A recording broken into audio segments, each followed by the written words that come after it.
Hello বন্ধুরা। তো কিছুদিন আগেই আমার একটা বিয়ে নেমন্তন্ন এসেছিল, তো আমার আর কি রিলেটিভেরে। তো সেই সূত্রেই আর কি যাওয়া। তো গেছিলাম ওখানে প্রথমেই মানে কি বলবো, ওখানকার পরিবেশটা পুরো অন্যরকম ছিল, কারণ যারা ক্যাটারার ছিল না তারা না সবাই ধুতি পাঞ্জাবি পরেছিল, একটা অন্যরকম ইউনিক ব্যাপার ছিল। তো আমরা কি আমি মা বোন আর আমার ছেলে মিলে বসে পড়েছিলাম খেতে। হ্যাঁ, তো তার আগে কিন্তু বউয়ের সঙ্গে আলাপ পরিচয় হয়ে গিয়েছে, তারপরেই আর কি খেতে বসেছি, যে ভেবো না দিয়ে এসে সঙ্গে সঙ্গে খেতে বসে পড়েছি।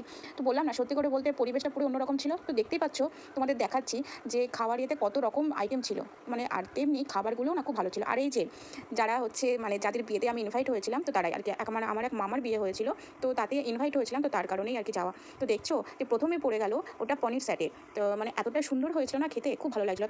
তার সাথে ছিল সস, অবভিয়াসলি সেটা থাকবেই, সস না হলে কাসুন্দি। তো এটা ছিল সস আর স্যালাড, স্যালাড না হলে তো জমবেই না। তারপরে আর পাতে পড়ে গেল কি, তার পাতে পড়ে গেল ফ্রাইড রাইস আর দই কাতলা। মানে দই কাতলাটা কি বলছে, এখনই কথা বলছি আর জিভ দিয়ে জল পড়ছে, এতটাই সুন্দর হয়েছিল খেতে।